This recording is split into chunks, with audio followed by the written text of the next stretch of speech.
बोलो लक्ष्मी नारायण भगवान की जय। वरुणा नदी के तट पर अरुणा संपत नामक नगर में एक श्रेष्ठ ब्राह्मण रहते थे। उनका रूप अश्वनी कुमारों के समान मनोहर था। वे स्वभाव से मृदु, सदाचारी तथा वेद वेदांगों के पारगामी थे। अतिथियों के प्रति उनका सदा ही प्रेम बना रहता था। रात को घर पर आए हुए अभ्यागतों को वे ठहरने के लिए स्थान देते थे और उनके भोजन आदि की व्यवस्था भी करते थे। उनके मन में प्राय ये विचार उठा करता था कि मैं रमणीय वन, उद्यान तथा भांति भांति के नगरों से सुशोभित संपूर्ण भूमंडल को घूम घूम कर देखूं। एक दिन उनके घर पर कोई अतिथि पधारे जो नाना प्रकार की औषधियों के प्रभाव को जानने वाले तथा मंत्र विद्या में प्रवीण थे। ब्राह्मण ने श्रद्धापूर्ण हृदय से अतिथि का स्वागत सत्कार किया। बातचीत के प्रसंग में अभ्यागत ने ब्राह्मण से अनेकों देशों, रमणीय नगरों, वनों, नदियों, पर्वतों और पुण्य तीर्थों की बातें बताई। ये सब सुनकर ब्राह्मण को बड़ा विस्मय हुआ और वे बोले, विप्रवर, आपने अनेक देश देखने के कारण बहुत परिश्रम उठाया है, तो भी ना तो आप अत्यंत बूढ़े हुए और ना जवानी ने ही आपका साथ छोड़ा है।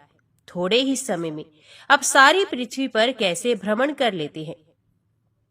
आगंतुक ब्राह्मण ने कहा, ब्राह्मण, मंत्र और औषधियों के प्रभाव से मेरी गति कहीं भी नहीं रुकती। मैं आधे दिन में 1000 योजन चलता हूँ। आगंतुक ब्राह्मण बड़े विद्वान थे, अतः गृहस्थ ब्राह्मण को उनकी बातों पर पूर्ण विश्वास हो गया और वे बड़े आदर के साथ बोले, भगवान, मुझ पर भी कृपा कीजिए और अपने मंत्र का प्रभाव दिखाइए। इस पृथ्वी को देखने की मेरी बड़ी इच्छा है।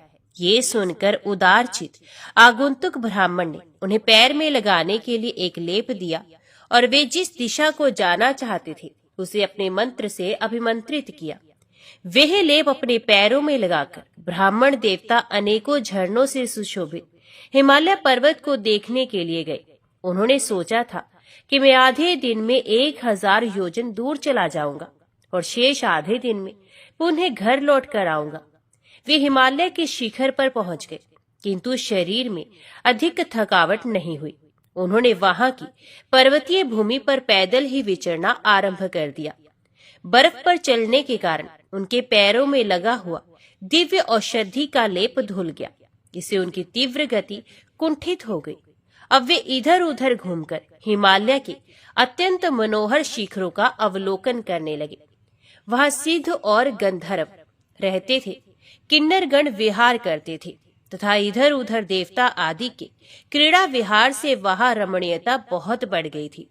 सैकड़ों दिव्य अप्सराओं से भरे हुए वहां के मनोहर शिखरों का दर्शन करने से ब्राह्मण देवता को तृप्ति नहीं हुई।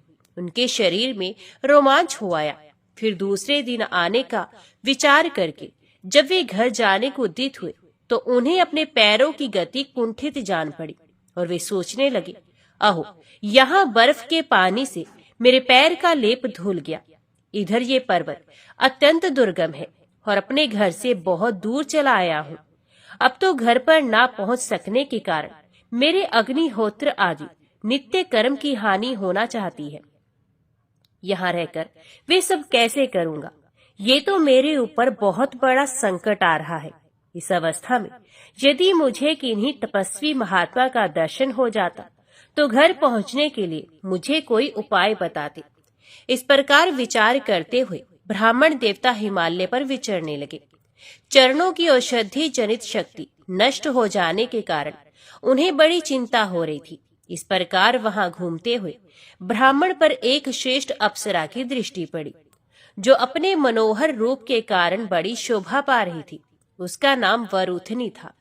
उन्हें देखते ही वरुथनी कामदेव के वशीभूत हो गई। उन श्रेष्ठ ब्राह्मण के प्रति तत्काल उसका प्रेम हो गया और वे सोचने लगी, ये कौन है? इनका रूप तो बड़ा ही मनोहर है। यदि ये मुझे ठुकरा न दे तो मेरा जन्म सफल हो जाए।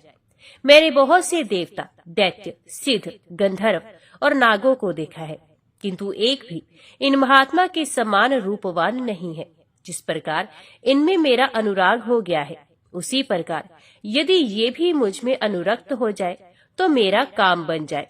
फिर तो मैं ये समझूंगी कि मैंने बहुत बड़े पुण्य का उपार्जन किया है।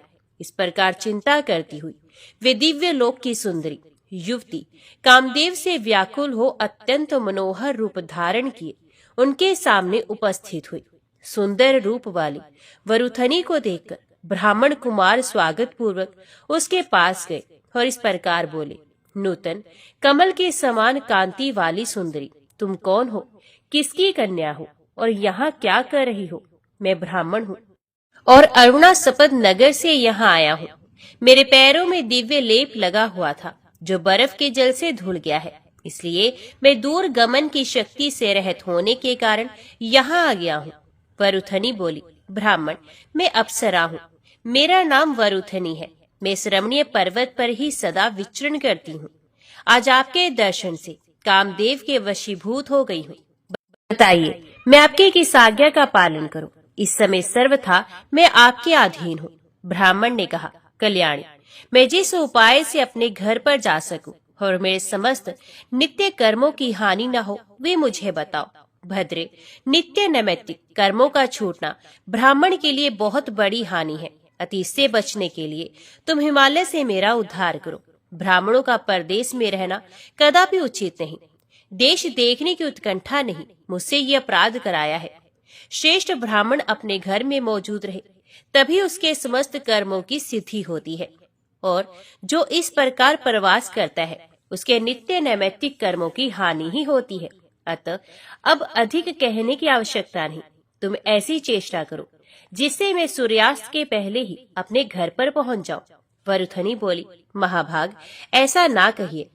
ऐसा दिन कभी ना आए जबकि आप मुझे छोड़कर अपने घर चले जाए। ब्राह्मण कुमार, यहाँ से अधिक रमणीय स्वर्ग भी नहीं है, इसलिए हम लोग स्वर्ग लोक को छोड़कर यहीं रहा करती हैं। आपने मेरे मन को हर लिया है। मैं कामदेव के वश में हूँ। आपको सुंदर हार, वस्त्र, आभूषण, भक्ष्य भोज्य तथा अंगराग आदि सभी भोग सामग्री दूंगी। आप यहीं रहिए। यहाँ रहने से आपके शरीर में कभी बुढ़ापा नहीं आएगा, क्योंकि ये देवताओं की भूमि है। ये यौवन की पुष्टि करने वाली है। यूं कहकर वे कमल नैनी अप्सरा बावली सी हो गई और मुझ पर कृपा कीजिए ऐसा मधुरवाणी में कहती हुई सहसा अनुराग पूर्वक उनका आलिंगन करने लगी। तब ब्राह्मण ने कहा, अरे ओ दुष्टे, मेरे शरीर का स्पर्श न कर। जो तेरे ही जैसा हो वैसे किसी अन्य पुरुष के पास चली जा। मैं तो किसी और भाव से प्रार्थना करता हूँ और तू और ही भाव से मेरे पास आती है। ग्राह्यपत्य आदि तीनों अग्नियां ही मेरे आराध्य देव है। अग्निशाला ही मेरे लिए रमणीय स्थान है तथा कुशासन से सुशोभित वेदी ही मेरी प्रिया है। वरुथिनी, यदि ब्राह्मण भोग के लिए चेष्टा करे तो उसकी वे चेष्टा अच्छी नहीं मानी जाती, परंतु यदि वे नित्य नैमित्तिक कर्मों के पालन के लिए चेष्टा करता है तो वे इहलोक में क्लेश युक्त जान पड़ने पर भी परलोक में उत्तम फल देने वाली होती है। वरुथनी बोली, ब्राह्मण मैं वेदना से मर रही हूँ। मेरी रक्षा करने से आपको परलोक में पुण्य का ही फल मिलेगा और दूसरे जन्म में भी अनेकानेक भोग प्राप्त होंगे। इस प्रकार मेरा मनोरथ पूर्ण करने से लोक परलोक दोनों ही सधते हैं। दोनों ही आपको लाभ पहुंचाने में सहायक होते हैं। यदि आप मेरी प्रार्थना ठुकरा देंगे तो मेरी मृत्यु होगी और आपको भी पाप लगेगा। ब्राह्मण ने कहा, वरुथनी, मेरे गुरुजनों ने उपदेश दिया है कि पराई स्त्री की अभिलाषा कदापि ना करे, अतः मैं तुझे नहीं चाहता। भले ही तू बिल खाया करे अथवा सूख कर दुबली हो जाए। यो कहकर उन महाभाग ब्राह्मण ने पवित्र हो जल का आचमन किया और ग्राह्यपत्य अग्नि को प्रणाम करके मन ही मन कहा, भगवान अग्निदेव, आप ही सब कर्मों की सिद्धि के कारण हैं। आपसे ही आहवनीय और दक्षिणा अग्नि का प्रादुर्भाव हुआ है। आपको तृप्त करने से देवता वृष्टि करते और अन्न आदि की वृद्धि में कारण बनते हैं। अन्न से ही संपूर्ण जगत का जीवन निर्वाह होता है और किसी से नहीं। इस प्रकार आपसे ही जगत की रक्षा होती है। इस सत्य के प्रभाव से मैं सूर्यास्त होने के पहले ही अपने घर पहुंच जाऊं। यदि कभी ठीक समय पर मैंने वैदिक कर्म का परित्याग ना किया हो तो इस सत्य के प्रभाव से मैं आज घर पहुंचकर डूबने से पहले ही सूर्य को देखूं। यदि कभी मेरे मन में पराई धन तथा पराई स्त्री की अभिलाषा ना हुई तो मेरा ये मनोरथ सिद्ध हो जाए। ब्राह्मण कुमार के ऐसा कहने पर उनके शरीर में ग्रहपत्य अग्नि ने प्रवेश किया। फिर तो वे ज्वालाओं के बीच में प्रकट हुए मूर्तिमान अग्निदेव की भांति उस प्रदेश को प्रकाशित करने लगे। उधर उन तेजस्वी ब्राह्मण के प्रति उनकी ओर देखती हुई देवांगना का अनुराग और भी बढ़ गया। अग्निदेव के प्रवेश करने पर वे ब्राह्मण कुमार जैसे आए थे उसी प्रकार तुरंत वहां से चल दिए और एक ही क्षण में घर पहुंचकर उन्होंने शास्त्रोक्त विधि से सब कर्मों का अनुष्ठान पूरा किया। उनके चले जाने के बाद उस सर्वांग सुंदरी अप्सरा ने लंबी लंबी सांसें लेकर शेष दिन और रात्रि व्यतीत की। उसका हृदय ब्राह्मण के प्रति पूर्ण रूप से आसक्त हो गया था। वे बारंबार आहें भरती, हाहाकार करती, रोती और अपने को मंदभागिनी मानकर धिक्कारती थी। उस समय उसका मन आहार, विहार, सुरमे वन तथा रमणीय कंदराओं में भी सुख नहीं पाता था। कली नाम का एक गंधर्व था जो पहले से ही वरुथनी में आसक्त हो रहा था, किंतु उस अप्सरा ने उसको फटकार दिया था। उस दिन उसने वरुथनी को विरहिणी की अवस्था में देखा तो मन ही मन विचार किया, क्या कारण है जो आज वरुथनी इस पर्वत पर लंबी सांसें खींचती हुई मलान मुख से विचर रही है। इसका रहस्य जानने के लिए कली ने उत्कंठता पूर्वक बहुत देर तक ध्यान किया और समाधि के प्रभाव से उसने सब बातों को भली भांति जान लिया।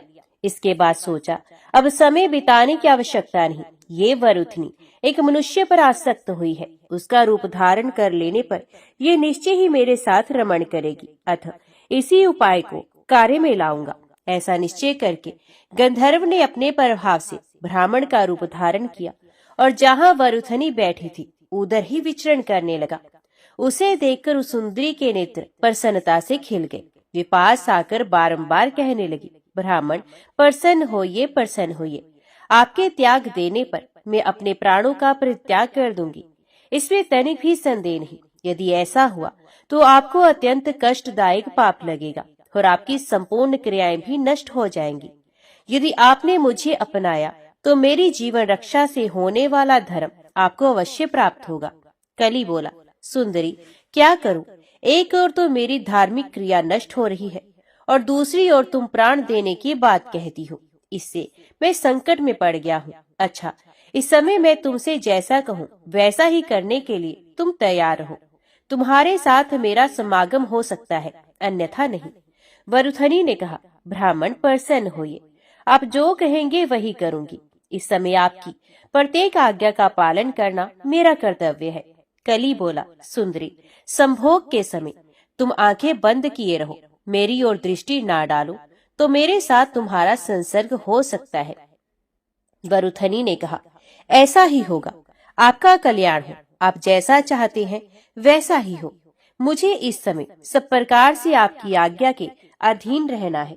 तदंतर वे गंधर्व वरुथनी के साथ पुष्पित, काननों से सुशोभित पर्वत के मनोरम शिखरों पर, सुंदर सरोवरों में, रमणीय कंदराओं में, नदियों के किनारे तथा अन्य मनोरम प्रदेशों में आनंद पूर्वक विहार करने लगा। संभोग के समय वरुथनी अपनी आंखें बंद कर लेती और ब्राह्मण के तेजस्वी स्वरूप का चिंतन किया करती थी। तत्पश्चात समय अनुसार ब्राह्मण के स्वरूप का ध्यान करते करते उस अप्सरा ने गंधर्व के वीर्य से गर्भ धारण किया। वरुथनी को गर्भिणी जानकर ब्राह्मण रूपधारी गंधर्व ने उसे आश्वासन दिया और प्रेम पूर्वक उसे विदा ले वे अपने घर चला गया। गर्भ की अवधि पूर्ण होने पर प्रज्वलित अग्नि की भांति तेजस्वी बालक का जन्म हुआ, मानो सूर्य अपनी किरणों से संपूर्ण दिशाओं को प्रकाशित कर रहा हो। ये बालक भगवान भास्कर की भांति अपनी किरणों से सुशोभित हो रहा था, इसलिए वे स्वरोचिष नाम से विख्यात हुआ। वे महान सौभाग्यशाली शिशु अपनी अवस्था और सद्गुणों के साथ ही साथ प्रतिदिन उसी प्रकार बढ़ने लगा जैसे चंद्रमा अपनी कलाओं के साथ शुक्ल पक्ष के दिनों में बढ़ता रहता है। महाभाग स्वरोचिष ने वेद, धनुर्वेद तथा अन्यान्य विद्याओं को ग्रहण किया। धीरे धीरे उसकी तरुण अवस्था आ गई। एक दिन वे मंदराचल पर्वत पर विचर रहा था। इतने में ही उसकी दृष्टि एक सुंदरी कन्या पर पड़ी जो भय से व्याकुल हो रही थी। कन्या ने भी उसे देखा और घबराकर कहा, मेरी रक्षा करो, रक्षा करो। उसके नेत्र भय से कातर हो रहे थे। स्वरोचिष ने आश्वासन देते हुए कहा, डरो मत, बताओ क्या बात है। वीरोचित वाणी में उसके इस प्रकार पूछने पर उस कन्या ने बारंबार लंबी सांसें खींचते हुए न सारा हाल कह सुनाया। कन्या बोली, वीरवर, मैं इंद्री वृक्ष नामक विद्याधर की पुत्री हूँ। मेरा नाम मनोरमा है। मरुधनवा की पुत्री मेरी माता है। मंदार विद्याधर की कन्या विभावरी मेरी एक सखी है और पार मुनि की पुत्री कलावती मेरी दूसरी सखी है। एक दिन मैं उन दोनों के साथ परम उत्तम कैलाश पर्वत के तट पर गई। वहां मुझे एक मुनि दिखाई दिए, जिनका शरीर तपस्या के कारण अत्यंत दुर्बल हो रहा था। भूख से उनका कंठ सूख गया था। शरीर में कांति का अभाव था और आंखों की पुतली भीतर धसी हुई थी। ये देखकर मैंने उनका उपहास किया। इससे कुपित होकर उन्होंने मुझे शाप देते हुए कहा, ओ नीच, अरे दुष्ट तपस्विनी, तूने मेरी हंसी उड़ाई है, इसलिए शीघ्र ही एक राक्षस तुझ पर आक्रमण करेगा। इस प्रकार शाप देने पर मेरी सखियों ने मुनि को बहुत फटकारा और कहा, तुम्हारी ब्राह्मणता को धिक्कार है। तुमने क्षमा न होने के कारण तुम्हारी ही की हुई सारी तपस्या व्यर्थ है। जान पड़ता है तुम क्रोध से ही अत्यंत दुर्बल हो रहे हो, तपस्या से नहीं।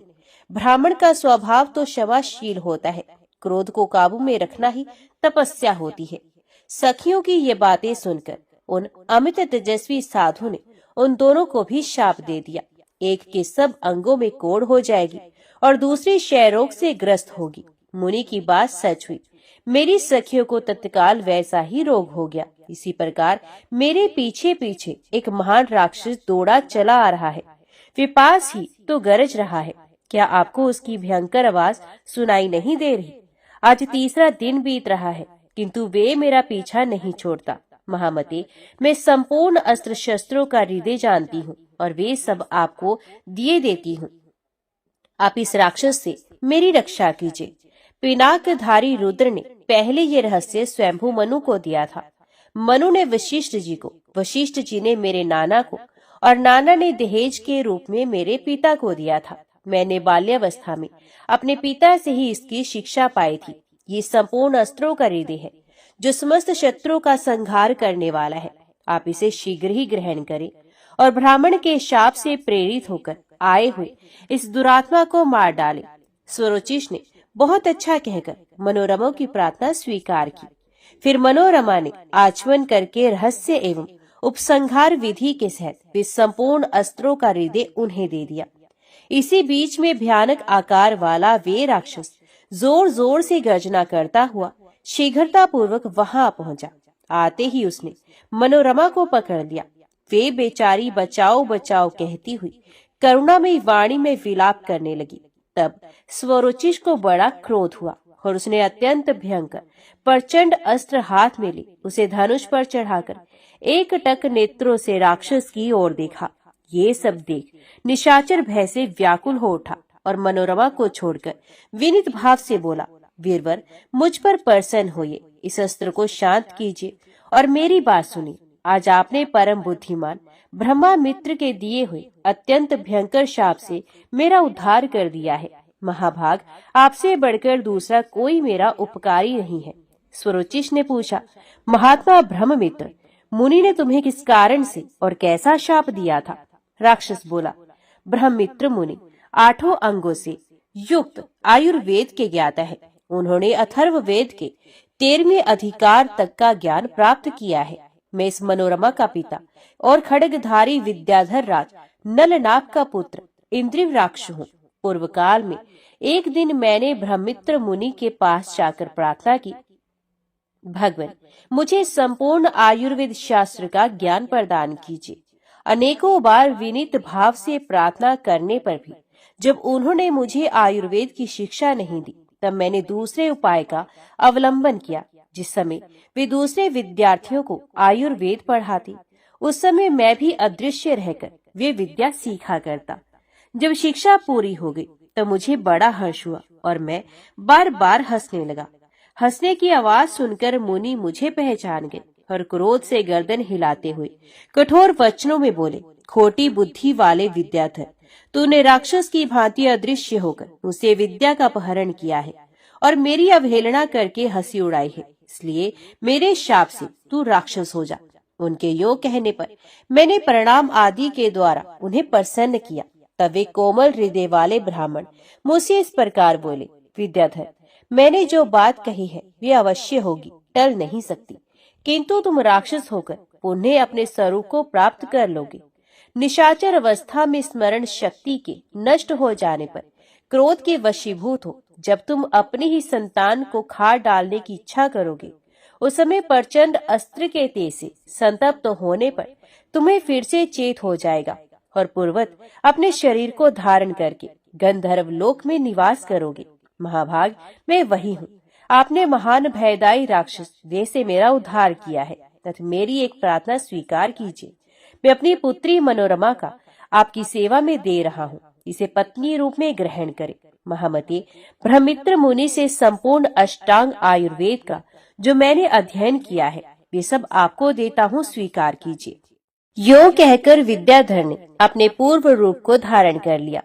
दिव्य वस्त्र, दिव्य माला और दिव्य आभूषण उसकी शोभा बढ़ाने लगे। फिर उसने स्वरोचिष को आयुर्वेद विद्या प्रदान की और उसकी सेवा में अपनी कन्या सौंप दी। तदंतर स्वरोचिष ने विद्या द्वारा दी हुई मनोरमा के साथ विधि पूर्वक विवाह किया।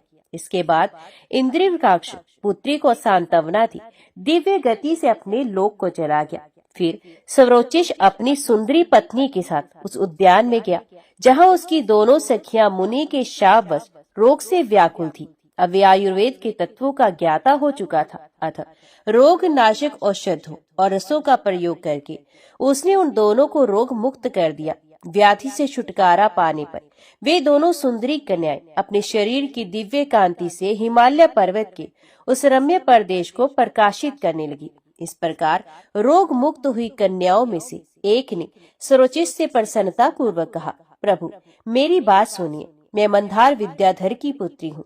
मेरा नाम विभावरी है। उपकारी पुरुष, मैं अपने को आपकी सेवा में दे रही हूँ, स्वीकार कीजिए। साथ ही आपको एक ऐसी विद्या दूंगी जिससे सब जीवों की बोली आपकी समझ में आने लगेगी, अतः आप मुझ पर कृपा करें। धर्मज्ञ एवं वस्तु कहकर उसकी प्रार्थना स्वीकार कर ली। तब दूसरी कन्या इस प्रकार बोली, आर्य, वेद वेदांगों के पारंगत विद्वान ब्रह्म ऋषि पार मेरे पिता हैं। कुमारावस्था से ही ब्रह्मचर्य का पालन करने के कारण उन्होंने विवाह नहीं किया था। एक बार पुंजिक स्थला नामक अप्सरा से उनका संपर्क हो गया, इससे मेरा जन्म हुआ। मेरी माता इस निर्जन वन में मुझे धरती पर सुला अकेली छोड़कर चली गई। फिर एक महात्मा गंधर्व ने मुझे ले लिया और स्नेह पूर्वक लालन पालन किया।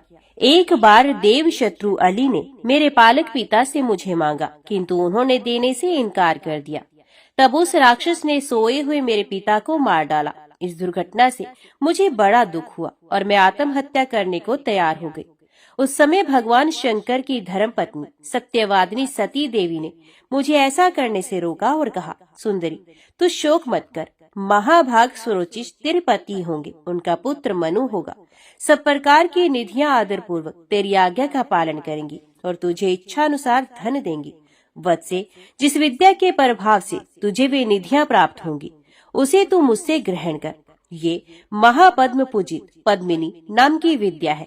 सत्यपरायणा दक्ष कन्या सती ने मुझसे ऐसा ही कहा था। निश्चय ही आप स्वरोचिष हैं। आज मैं अपने प्राणदाता को वह विद्या और ये शरीर अर्पण करती हूँ। आप प्रसन्न होकर मुझे स्वीकार कीजिए। कलावती की ये प्रार्थना सुनकर स्वरोचिष ने एवं वस्तु कहा, विभावरी, कलावती की स्नेहपूर्ण दृष्टि से विवाह का अनुमोदन पाकर उन्होंने उन दोनों का पानी ग्रहण किया। फिर अपनी तीनों पत्नियों के साथ वे रमणीय वनों तथा झरनों से सुशोभित गिरिराज के शिखर पर विहार करने लगे। स्वरोचिष ने 600 वर्षों तक उन स्त्रियों के साथ रमण किया। वे धर्म का विरोध न करते हुए संपूर्ण धार्मिक क्रियाओं का अनुष्ठान करते और विषयों को भी भोगते थे। तदंतर स्वरोचिष के विजय, मेरुनंद तथा महाबली प्रभाव ये 3 पुत्र हुए। इंदिवर की पुत्री मनोरमा ने विजय को जन्म दिया था। विभावरी के गर्भ से मेरुनंद और कलावती के गर्भ से प्रभाव उत्पन्न हुए थे। संपूर्ण भोगों की प्राप्ति कराने वाली जो पद्मनी नाम की विद्या थी उसके प्रभाव से स्वरोचिष ने अपने तीनों पुत्रों के लिए 3 नगर बनवाए। पूर्व दिशा में कामरूप नामक पर्वत के ऊपर विजय नाम का नगर बसाया और उसे अपने पुत्र विजय के अधिकार में दे दिया। उत्तर दिशा में मेरू नंद के लिए नंदवती नाम की पुरी बनाई, जिसकी 4 दीवारी बहुत ऊंची थी। कलावती के पुत्र प्रभाव के लिए दक्षिण देश में उन्होंने ताल नामक नगर बसाया। इस प्रकार 3 नगरों में तीनों पुत्रों को रखकर पुरुष श्रेष्ठ स्वरोचिष अपनी पत्नियों के साथ अत्यंत मनोहर प्रदेशों में विहार करने लगे। एक दिन वे हाथ में धनुष लिए वन में घूम रहे थे। उस समय उन्हें बहुत दूर पर एक सूअर दिखाई दिया। उसे देखकर उन्होंने धनुष खींचा। इतने में ही एक हरिणी उनके पास आकर बोली, वीरवर, आप कृपा करके मुझ पर ही बाण मारिए। इस सूअर को मारने से क्या लाभ, मुझको ही तुरंत मार गिराइए। आपका चलाया हुआ बाण मुझे समस्त दुखों से मुक्त कर देगा। स्वरोचिष ने कहा, मुझे तेरे शरीर में कोई रोग दिखाई नहीं देता, फिर क्या कारण है कि तू अपने प्राणों को त्याग देना चाहती है? मृगी बोली, जिस पुरुष में मेरा चित्त लगा हुआ है उसका मन दूसरी स्त्रियों में आसक्त है, अतः उसके बिना मेरी मृत्यु निश्चित है। ऐसी दशा में बाणों की चोट सहने के सिवा मेरे लिए यहाँ दूसरी कौन सी दवा है? स्वरोचिष ने कहा, भीरू, ये कौन सा पुरुष है जो तुझे नहीं चाहता, अथवा किसके प्रति तेरा अनुराग है, जिसे ना पाने के कारण तू अपने प्राण त्याग देने को भी तैयार है? मृगी बोली, आर्य, आपका कल्याण हो। मैं आपको ही प्राप्त करना चाहती हूँ। आपने ही मेरा चित्त चुराया है, इसलिए मैं स्वेच्छा से मृत्यु का वरण करती हूँ। आप मुझको बाण मारिए। स्वरोचिष ने कहा, देवी, तू चंचल कटाक्ष वाली मृगी है और मैं मनुष्य रूपधारी जीव हूँ।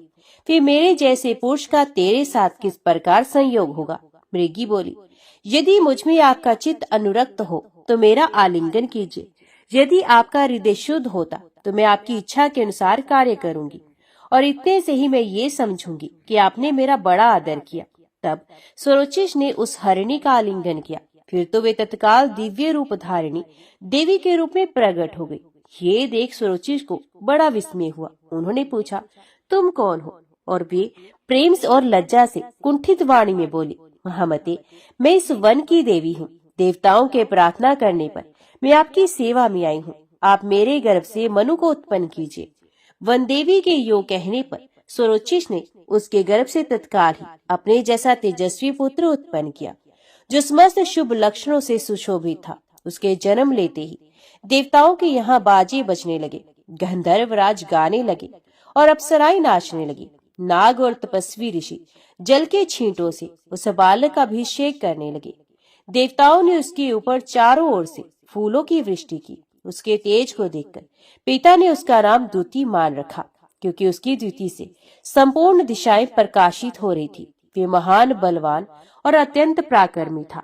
स्वरोचिष का पुत्र होने के कारण स्वरोचिष के नाम से उसकी प्रसिद्धि हुई। तदंतर स्वरोचिष अपनी स्त्रियों को साथ ले तपस्या करने के लिए दूसरे तपोवन में चले गए। वहां उनके साथ घोर तपस्या करके समस्त पापों से रहित हो वे निर्मल लोकों को प्राप्त हुए। तत्पश्चात भगवान प्रजापति ने स्वरोचिष के पुत्र द्युतिमान को मनु के पद पर प्रतिष्ठित किया। अब उनके मनवंतर का वर्णन सुनो। स्वरोचिष मनवंतर में पारावत और तुषित नाम के देवता तथा विपर्चिति नामक इंद्र हुए। ओर्ज, स्तंभ, प्राण, दतिवली, ऋषभ, निश्चर तथा अर्ववीर, यही उस समय के सप्तऋषि थे। महात्मा स्वरोचिष के पुत्र चैत्र और किंपुष आदि 7 पुत्र हुए, जो महान पराक्रमी और पृथ्वी के पालक थे।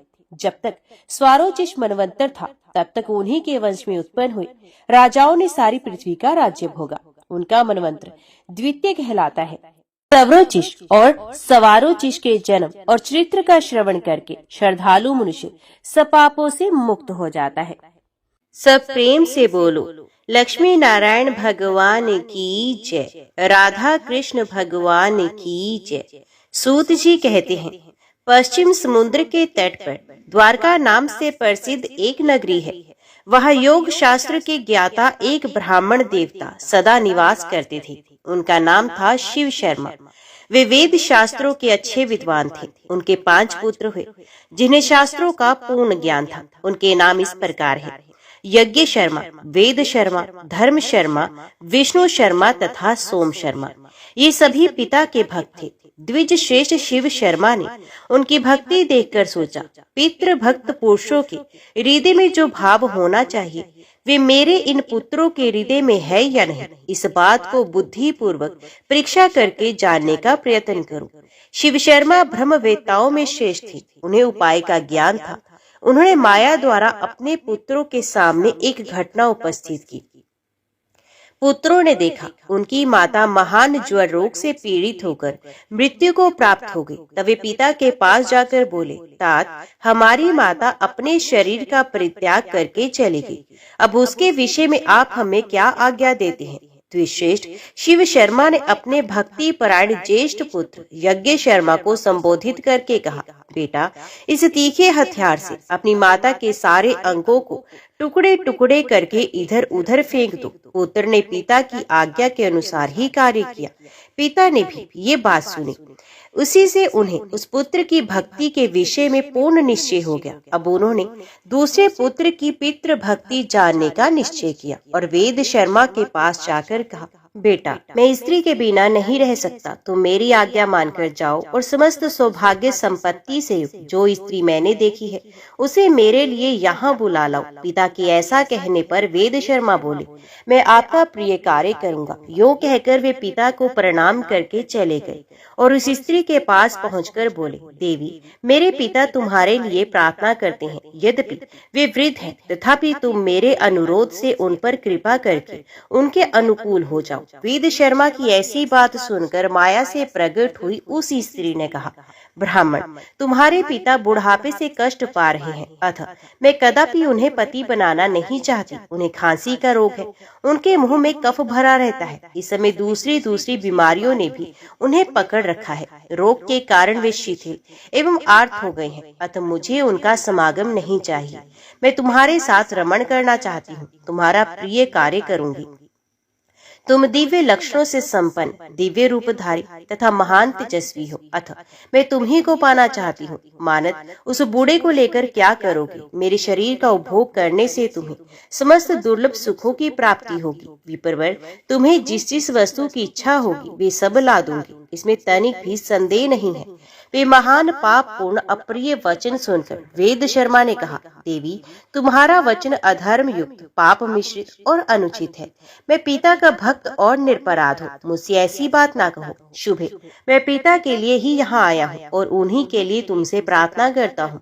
इसके विपरीत दूसरी कोई बात ना कहो। मेरे पिताजी को ही स्वीकार करो। देवी, इसके लिए जो तुम चराचर प्राणियों सहित त्रिलोकी की वस्तु चाहोगी वे सब निस्संदेह तुम्हें अर्पण करूंगा। अधिक क्या कहूँ, देवताओं का राज्य आदि भी यदि चाहो तो तुम्हें दे सकता हूँ। स्त्री बोली, यदि तुम अपने पिता के लिए इस प्रकार दान देने में समर्थ हो तो मुझे इंद्र सहित संपूर्ण देवताओं का अभिदर्शन कराओ। वेद शर्मा बोले, देवी, मेरा बल, मेरी तपस्या का प्रभाव देखो। मेरा आवाहन करने पर ये इंद्र आदि श्रेष्ठ देवता यहाँ आ पहुँचे। देवताओं ने वेद शर्मा से कहा, द्विश्रेष्ठ, हम तुम्हारा कौन सा कार्य करें? वेद शर्मा बोले, देवगण, यदि आप लोग मुझ पर प्रसन्न हैं तो मुझे अपने पिता के चरणों में पूर्ण भक्ति प्रदान करें। एवं वस्तु कहकर संपूर्ण देवता जैसे आए थे वैसे ही लौट गए। तब उस स्त्री ने हर्ष में भरकर कहा, तुम्हारी तपस्या का बल देख लिया। देवताओं से मुझे कोई काम नहीं। यदि तुम मुझे मुंह मांगी वस्तु देना ही चाहते हो और अपने पिता के लिए मुझे ले जाना चाहते हो तो अपना सिर अपने ही हाथ से काटकर मुझे अर्पण करो। वेद शर्मा ने कहा, देवी, आज मैं धन्य हो गया। शुभ है, मैं पिता के लिए अपना मस्तक भी दे दूंगा। ले लो, ले लो। ये कहकर द्विज श्रेष्ठ वेद शर्मा ने तीखी धार वाली तेज तलवार उठाई और हंसते हंसते अपना मस्तक काटकर उस स्त्री को दे दिया। खून में डूबे हुए उस मस्तक को लेकर वे शिव शर्मा के पास गई। स्त्री ने कहा, विप्रवर, तुम्हारे पुत्र वेद शर्मा ने मुझे तुम्हारी सेवा के लिए यहाँ भेजा है। ये उनका मस्तक है, इसे ग्रहण करो। इसको उन्होंने अपने हाथ से काट कर दिया है। उस मस्तक को देखकर वेद शर्मा के चारों भाई कांप उठे। उन पुण्यात्मा बंधुओं में इस प्रकार बात होने लगी, अहो, धर्म ही जिसका सर्वस्व था, वे हमारी माता सत्य समाधि के द्वारा मृत्यु को प्राप्त हो गई। हम लोगों में ये वेद शर्मा ही परम सौभाग्यशाली थे जिन्होंने पिता के लिए प्राण दे दिए। ये धन्य तो थे ही और अधिक धन्य हो गए। शिव शर्मा ने उस स्त्री की बात सुनकर जान लिया कि वेद शर्मा पूर्ण भक्त था। तत्पश्चात उन्होंने अपने तृतीय पुत्र धर्म शर्मा से कहा, बेटा, ये अपने भाई का मस्तक लो और जिस प्रकार ये जी सके वे उपाय करो। सूत जी कहते हैं, धर्म शर्मा भाई के मस्तक को लेकर तुरंत ही वहां से चल दिए। उन्होंने पिता की भक्ति, तपस्या, सत्य और सरलता के बल से धर्म को आकर्षित किया। उनकी तपस्या से खींचकर धर्मराज धर्म शर्मा के पास आए और इस प्रकार बोले, धर्म शर्मन, तुम्हारे आवाहन करने से मैं यहाँ उपस्थित हुआ हूँ। मुझे अपना कार्य बताओ, मैं उसे निस्संदेह पूर्ण करूंगा। धर्म शर्मा ने कहा, धर्मराज, यदि मैंने गुरु की सेवा की हो, यदि मुझ में पिता की प्रति निष्ठा और अविचल तपस्या हो, तो इस सत्य के प्रभाव से मेरे भाई वेद शर्मा जी उठे। धर्म बोले, महामते, मैं तुम्हारी तपस्या और पितृ भक्ति से संतुष्ट हूँ। तुम्हारे भाई जी जाएंगे, तुम्हारा कल्याण हो। धर्म वेत्ताओं के लिए जो दुर्लभ है, ऐसा कोई उत्तम वरदान मुझसे और मांग लो। धर्म शर्मा ने जब धर्म का ये उत्तम वचन सुना तो उस महायशस्वी ने महात्मा वैवस्वत से कहा, धर्मराज, यदि आप मुझ पर प्रसन्न हैं, तो पिता के चरणों की पूजा में अविचल भक्ति, धर्म में अनुराग तथा अंत में मोक्ष का वरदान मुझे दीजिए। तब धर्म ने कहा, मेरी कृपा से ये सब कुछ तुम्हें प्राप्त होगा। उनके मुख से ये महावाक्य निकलते ही वेद शर्मा उठकर खड़े हो गए, मानो वे सोते हुए जाग गए हो। उठते ही महाबुद्धिमान वेद शर्मा ने धर्म शर्मा से कहा, भाई, वे देवी कहाँ गई? पिताजी कहाँ हैं? धर्म शर्मा ने थोड़े में सब हाल कह सुनाया। सब हाल जानकर वेद शर्मा को बड़ी प्रसन्नता हुई। उन्होंने धर्म शर्मा से कहा, प्रिय बंधु, इस पृथ्वी पर तुम्हारे जैसा मेरा हितैषी कौन है? तदंतर दोनों भाई प्रसन्न होकर अपने पिता शिव शर्मा के पास गए।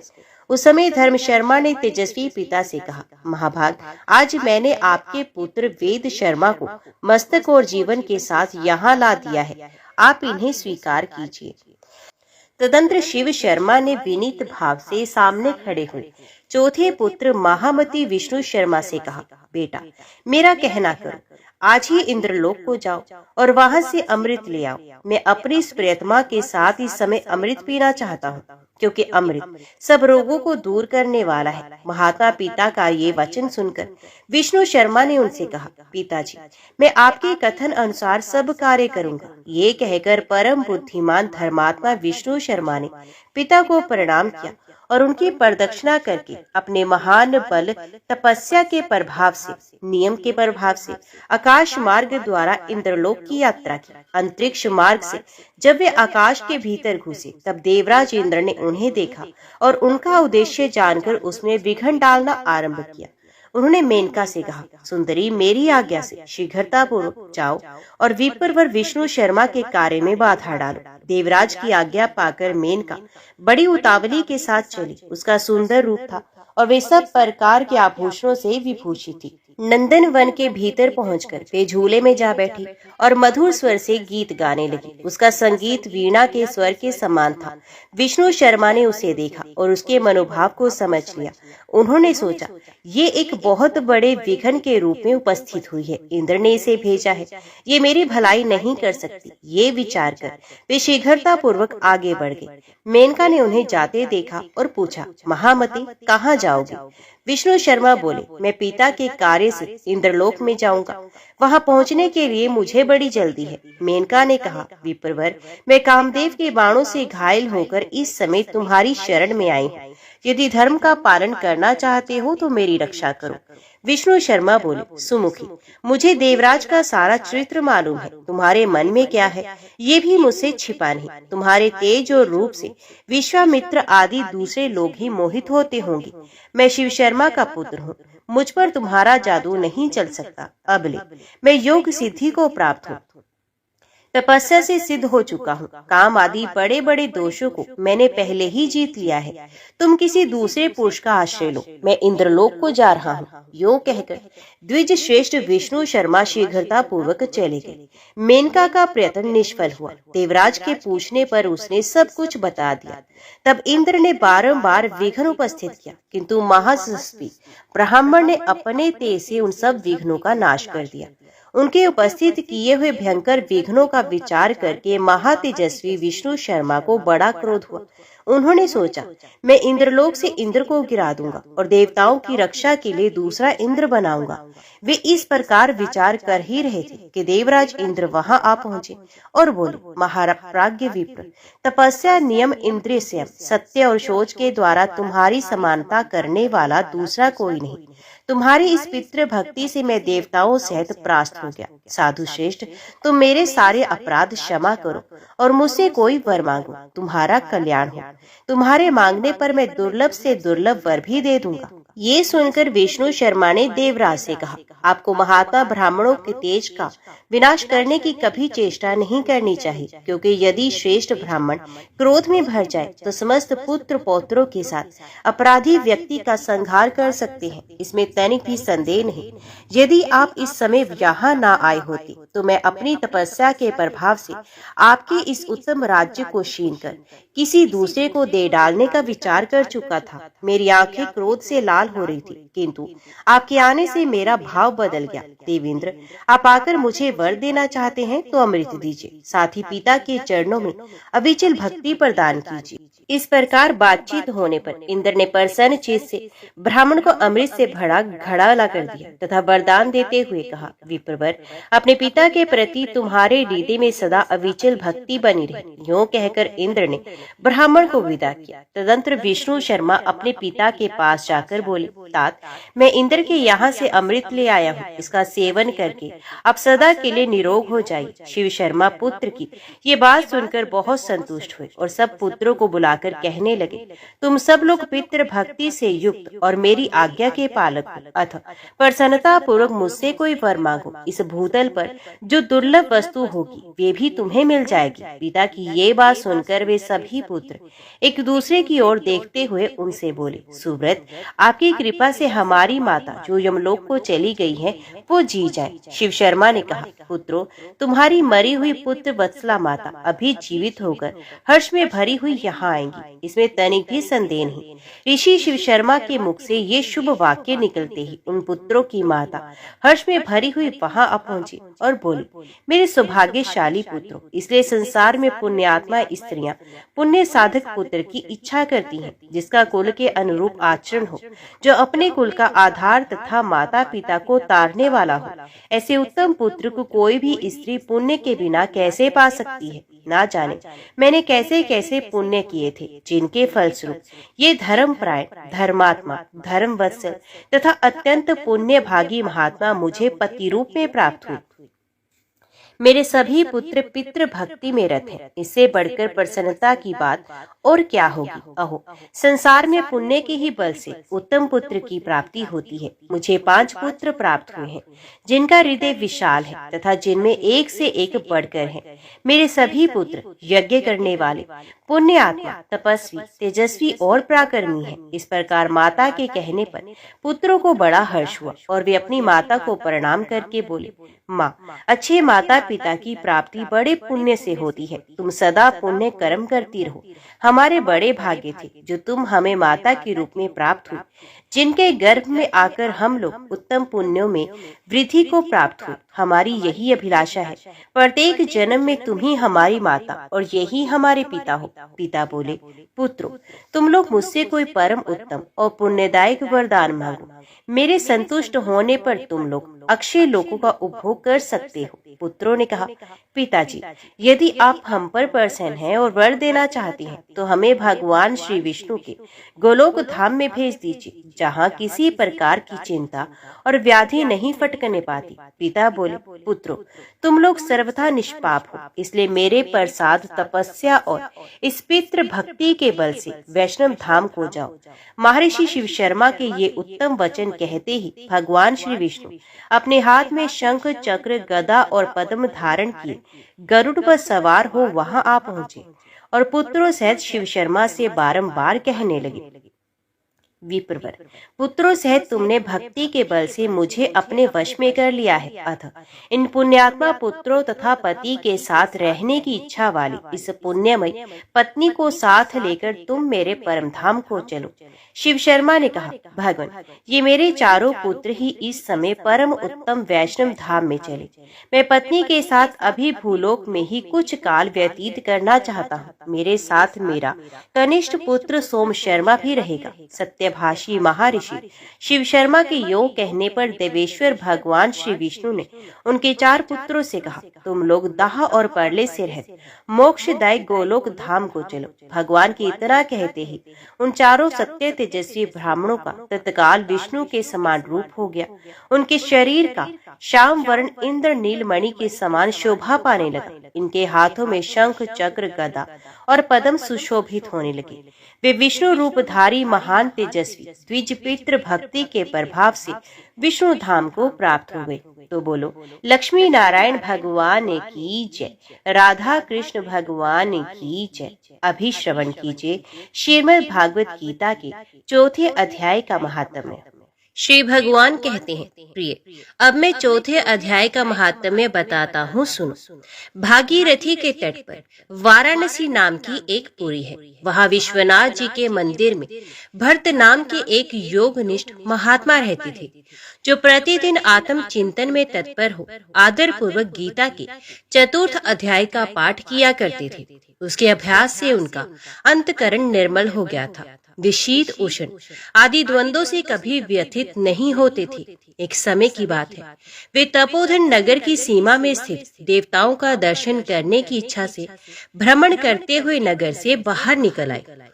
वहाँ बेर के 2 वृक्ष थे। उन्हीं के जड़ में वे विश्राम करने लगे। एक वृक्ष की जड़ में उन्होंने अपना मस्तक रखा था और दूसरे वृक्ष के मूल में उनका एक पैर टिका था। थोड़ी देर बाद जब वे तपस्वी चले गए, तब बेर के वे दोनों वृक्ष 5 ही 6 दिनों के भीतर सूख गए। उनमें पत्ते और डालियां भी नहीं रही। तत्पश्चात वे दोनों वृक्ष कहीं ब्राह्मणों के पवित्र गृह में 2 कन्याओं के रूप में उत्पन्न हुए। वे दोनों कन्याएं जब बढ़कर 7 वर्ष की हो गई, तब एक दिन उन्होंने दूर देशों से घूमकर आते हुए भरत मुनि को देखा। उन्हें देखते ही वे दोनों उनके चरणों में गिर पड़ी और मीठी वाणी में बोली, मुने, आपकी ही कृपा से हम दोनों का उद्धार हुआ है। हमने बेर की योनि त्याग कर मानव शरीर ग्रहण किया है। उनके इस प्रकार कहने पर मुनि को बड़ा विस्मय हुआ। उन्होंने पूछा, पुत्रियों, मैंने कब और किस साधन से तुम्हें मुक्त किया था? साथ ही ये भी बताओ कि तुम्हारे बेर के वृक्ष होने में क्या कारण था, क्योंकि इस विषय में मुझे कुछ भी ज्ञात नहीं। तब वे कन्याएं पहले उन्हें अपने बेर हो जाने का कारण बताती हुई बोली, मुनि, गोदावरी नदी के तट पर छिन्न पाप नाम का एक उत्तम तीर्थ है, जो मनुष्यों को पुण्य प्रदान करने वाला है। वे पावनता की चरम सीमा पर पहुंचा हुआ है। उस तीर्थ में सत्य तपा नामक एक तपस्वी बड़ी कठोर तपस्या कर रहे थे। वे ग्रीष्म ऋतु में प्रज्वलित अग्नियों के बीच में बैठते थे। वर्षा काल में जल की धाराओं से उनके मस्तक के बाल सदा भीगे ही रहते थे तथा जाड़े के समय जल में निवास करने के कारण उनके शरीर में हमेशा रोंगटे खड़े रहते थे। वे बाहर भीतर से सदा शुद्ध रहते, समय पर तपस्या करते तथा मन और इंद्रियों को संयम में रखते हुए परम शांति प्राप्त करके आत्मा में ही रमण करते थे। वे अपनी विद्वता के द्वारा जैसा व्याख्यान करते थे, उसे सुनने के लिए साक्षात ब्रह्मा जी भी प्रतिदिन उनके पास उपस्थित होते और प्रश्न करते थे। ब्रह्मा जी के साथ उनका संकोच नहीं रह गया था, अतः उनके आने पर भी वे सदा तपस्या में मगन रहते थे। परमात्मा के ध्यान में निरंतर संलग्न रहने के कारण उनकी तपस्या सदा बढ़ती रहती थी।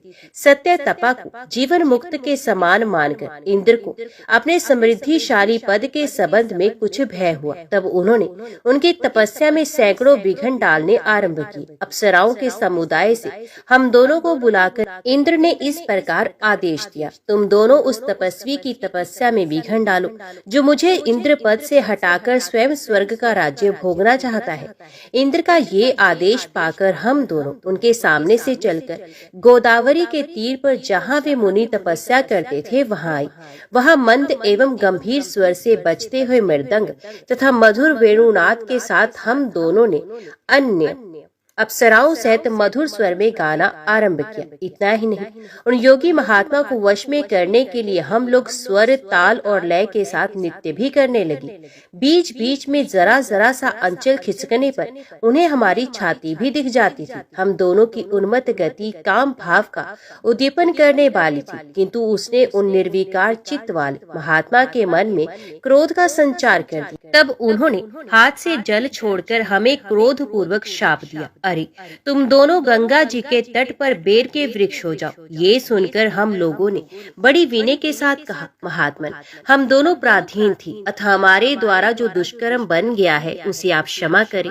यो कहकर हमने मुनि को प्रसन्न कर लिया। तब उन पवित्र चित्त वाले मुनि ने हमारे शाप उद्धार की अवधि निश्चित करते हुए कहा, भरत मुनि के आने तक ही तुम पर शाप लागू होगा। उसके बाद तुम लोगों का मृत्यु लोक में जन्म होगा और पूर्व जन्म की स्मृति बनी रहेगी। मुने, जिस समय हम दोनों बेर वृक्ष के रूप में खड़ी थी, उस समय आपने हमारे समीप आकर गीता के 4थे अध्याय का जप करते हुए हमारा उद्धार किया था। अतः हम आपको प्रणाम करती हैं। आपने केवल शाप से ही नहीं, इस भयानक संसार में भी गीता के 4th अध्याय के पाठ द्वारा हमें मुक्त कर दिया है। श्री भगवान कहते हैं, उन दोनों के इस प्रकार कहने पर मुनि बहुत ही प्रसन्न हुए और उनसे पूजित हो विदा लेकर जैसे आए थे वैसे ही चले गए, तथा वे कन्याएं भी बड़े आदर के साथ प्रतिदिन गीता के 4th अध्याय का पाठ करने लगी, जिससे उनका उद्धार हो गया।